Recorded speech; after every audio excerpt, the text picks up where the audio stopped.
Hi. I know you think you've been infiltrated by Julia Fox and that Kenny is nowhere here, especially if you're doing audio only. But rest assured, no, I just have allergies. It's an annual war and they're kicking my ass. You are about to enter the courtroom of the Honorable Judge KennieJD. Does she have any movie critic experience? No. Does she have any authority? No. But they gave her a show anyways. The movies are bad. The cases are good. The rulings are final. This is in defense of... I couldn't be bothered to do. I gave y'all a little bit of a beat, but I can't be bothered. Every bodily fluid is coming out of my nose and I'm just really over it. So we're just going to be a little bit more nasally, you know. I wonder if being high on antihistamines will make me any more funnier. We'll see. But hi! Welcome to In Defense Of. I'm your judge and jury, KennieJD. And this is a More Butter production. Basically on the show, we talk about movies that did poorly in the box office or got really bad ratings. And I, because I'm the only one with the gavel, decide whether or not they deserved it. Ayo. So last week we were talking about A Wrinkle in Time, right? Wasn't very good. Quick of it. Wasn't very good. And feel free to check that out. It's on the More Butter channel. Feel free to subscribe. Feel free to like us. Follow me on, what are we? We're on Spotify. We're on everywhere that you listen to podcasts. And I'm sure this is a great auditory experience for you right now. So today we're talking about Heathers, which is a movie I've been wanting to watch for a while because it kind of comes up in conversation around like dark comedies, maybe somewhat campy film from the 80s. And I'm into it. And so that's what we're going to do. We're going to talk about Heathers. And this was actually the first time I got around to watching it because, you know, get busy. So this gave me a great opportunity to sit down and watch it.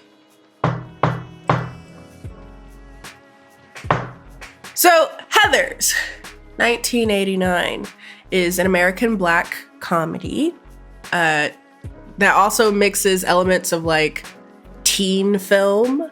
It was really interesting watching it as a person who's like a late millennial, early Gen Z person, because there's so much about it that really showed how it may have influenced things like Mean Girls. There was a lot about it that felt very like Regina George, and I was like, okay, homage, you know. But it's written by Daniel Waters, who apparently is not related to John Waters. As far as I'm aware, I wasn't able to see any correlation. I guess I could have literally looked up, is John Waters and Daniel Waters related? Ugh, sexy. Oh my God. And directed by Daniel Lehman. Both of them in their respective film debuts.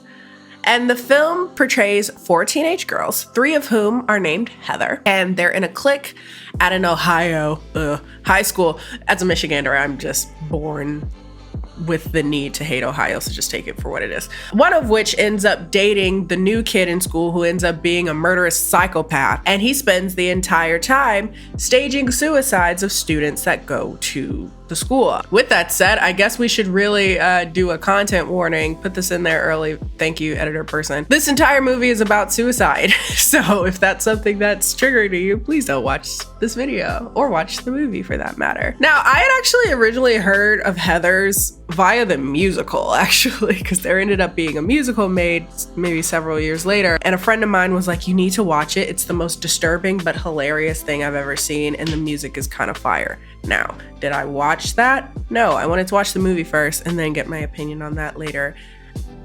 And I still haven't watched the musical yet because I've been sick. So I didn't have time to do. I really should. Well, I did have time. I was the entire weekend, I was just immobile. But I ended up watching a crappy show on Netflix instead, which if you haven't seen The Ultimatum, please watch The Ultimatum. It is the worst thing I've ever seen and I love it. Anyway, so that's how I initially heard about it, but I didn't know that it was that sort of a black comedy.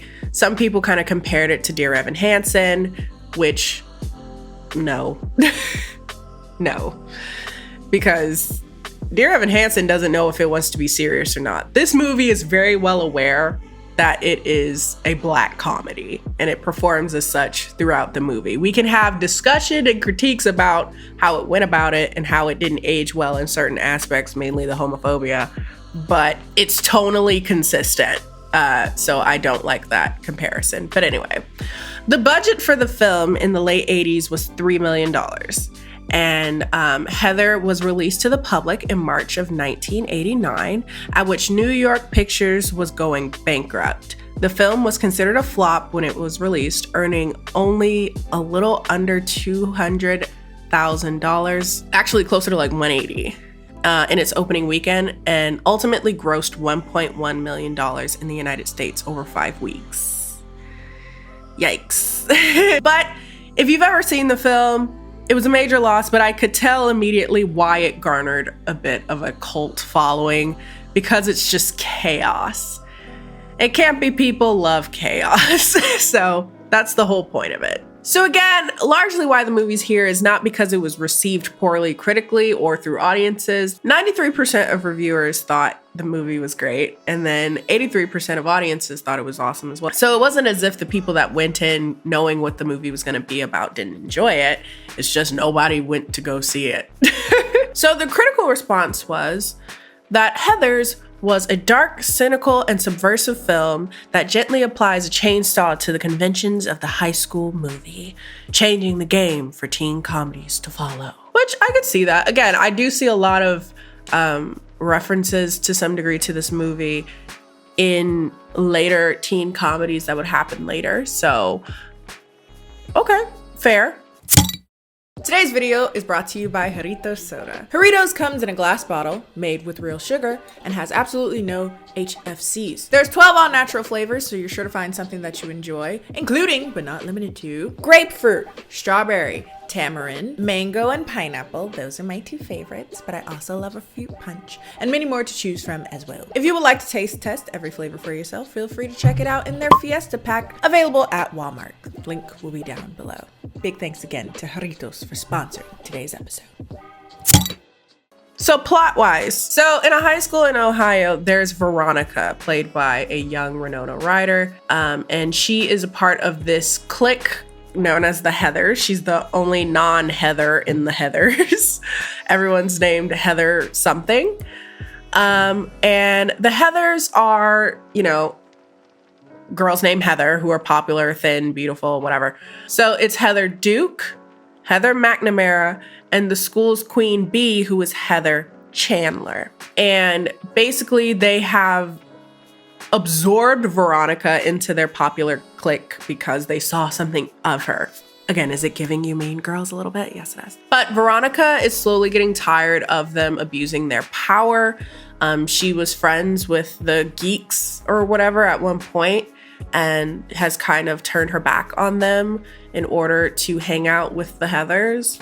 She starts to long for her life where she was comfortable and she was with people that were genuinely nice and caring. And around this time is when she meets the new kid, who is named Jason JD, no relation, Dean, who automatically gave bad vibes. I was not into it. He's played by Christian Slater, no? Yeah, young Christian Slater. And immediately he's giving like school shooter vibes. That's another trigger warning. If you're not interested in seeing like a rebellious teen in a school setting who wants to end the world for people, again, probably shouldn't watch this movie. But he's automatically giving bad vibes. He brings out a gun with blanks in it to intimidate some of the kids who were trying to bully him. Everybody here sucks, by the way, at the school. Like any person that is put in the center of the school sucks. So I already knew that JD is giving bad vibes. So Veronica refuses to have sex with one of the college boys at a party that Queen Bee Heather takes her to. And because of that, Heather is like, you made me look bad and I'm gonna ruin your reputation. And in response, Veronica's like, I want her dead. I wish she would die. She's really the worst person ever. I really wish she would die. And I was like, 0 to 100. But you know, she is terrible. Later that night though, she ends up hooking up with JD, again, no relation. And there they both talk about how much they hate Queen Bee Heather because she's terrible. We should ruin her life. Again, Mean Girls, yeah. The next morning, Veronica and JD break into Queen Bee Heather's house. He jokes about how they should give her drain cleaner for her hangover cure. And Veronica's like, that's a dark joke, haha, but she gives her orange juice and milk to get her to wake up in the morning, but accidentally takes the wrong cup. And JD, who knew that she took the wrong cup, serves her the drink, killing her instantly. She dead. She real dead. And they panic. And JD is like, let's just write her a suicide note and make it seem like this is her way out. So in a twisted way, by Veronica dying so tragically, she ends up becoming even more of a figure in the school, making her seem as this like tragic, popular girl and a representation that you never know what's happening underneath the surface.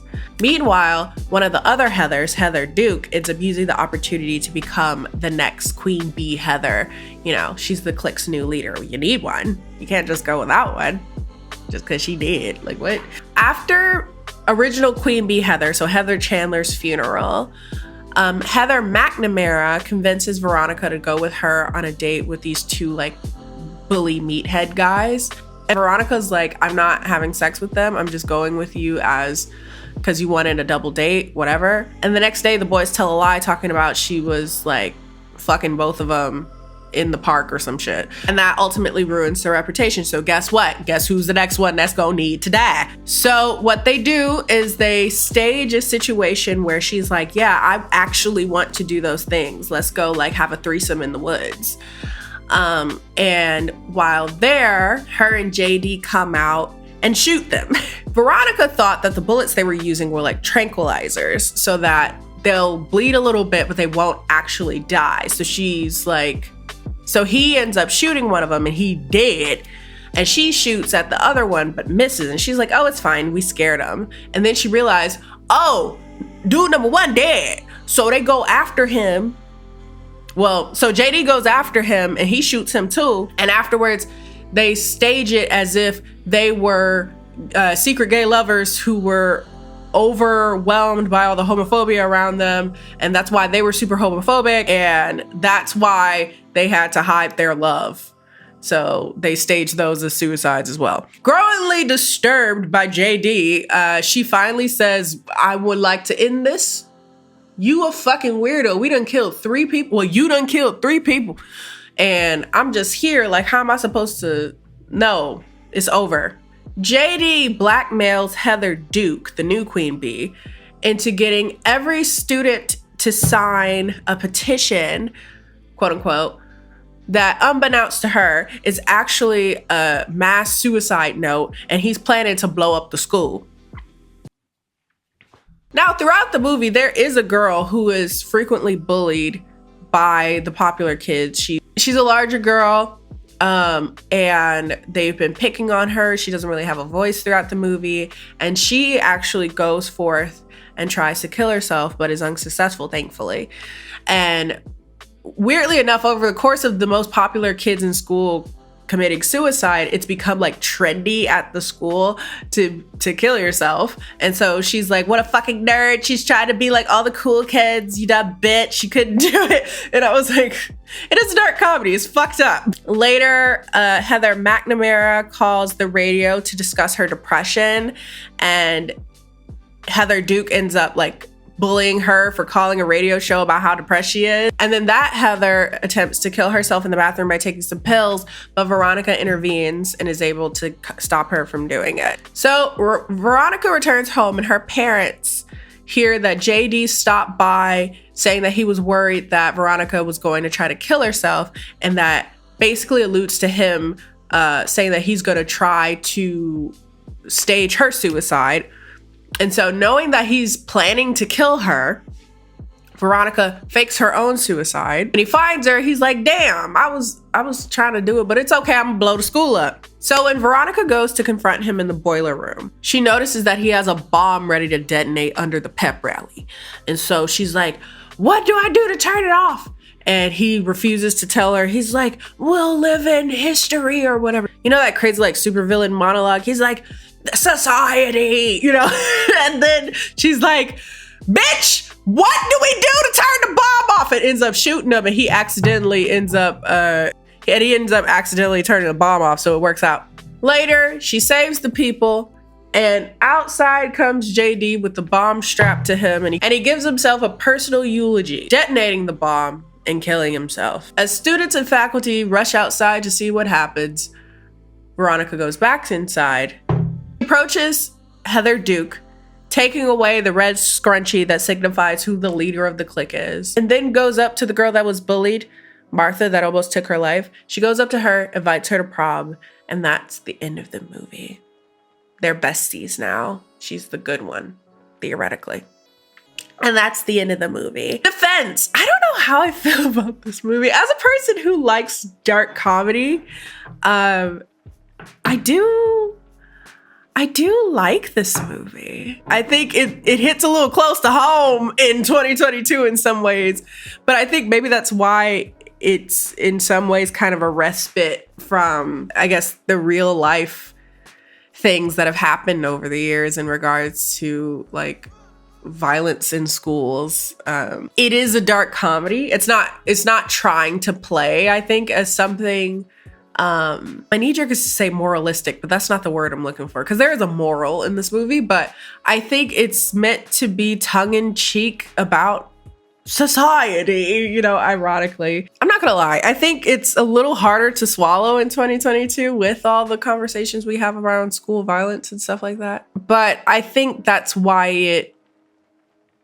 works in a weird kind of prophetic way. I think it's just out of pocket enough to work in a way that it doesn't super dated. It's a very fucked up movie, but that's kind of the point, is to be a dark comedy. You can't really complain about the comedy being dark when it is a dark comedy. It's just not really your genre you're looking for. But in a way that I still think is done a bit smarter and more self-aware than some of the other like very low-hanging fruit comedies that I end up criticizing a lot. There is a lot about this movie that does not age well. Again, the homophobia. But I'd be lying if I didn't say I liked it. And I'd be lying if I didn't say if I said that I didn't understand why this movie became a cult classic, I'd be lying. Like, I definitely get it.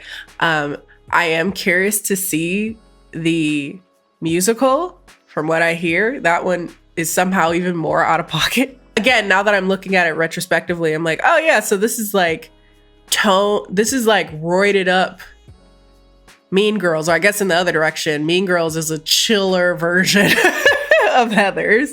Yeah, I think it's still like a very, to this day, quite a subversive film in regards to like the teen drama or the teen comedy. And so I liked it. I think it's innocent in the sense that, you know, it's been reclaimed. It's become a cult classic, and I get it. I get it, rightfully so. It's dark, again, probably not the best for someone who is already in a dark place. Or maybe it is, I don't know. I feel like, you know, your own judgment on whether or not something with such heavy subject matter, but even if it's handled in a light way, whether or not that's something that you feel comfortable with. So I think it does a good job of having like those kind of earlier conversations around depression and mental health and suicide, and how we as a society play into or completely are apathetic to those things.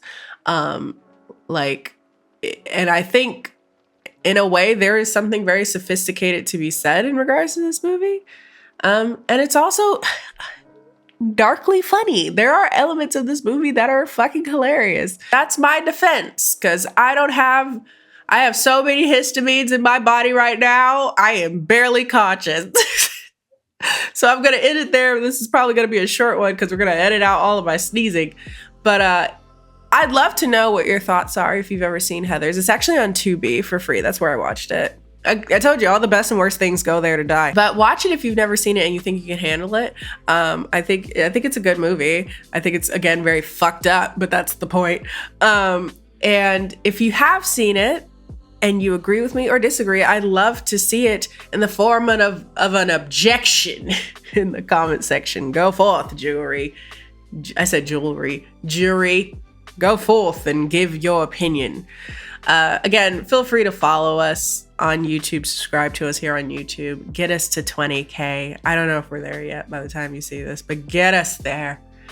Follow us on Spotify or anywhere else you listen to podcasts. I've been KennieJD. Feel free to follow me on Twitter, Instagram, and of course on YouTube, all of which are KennieJD. And I will see you guys next time. Bye.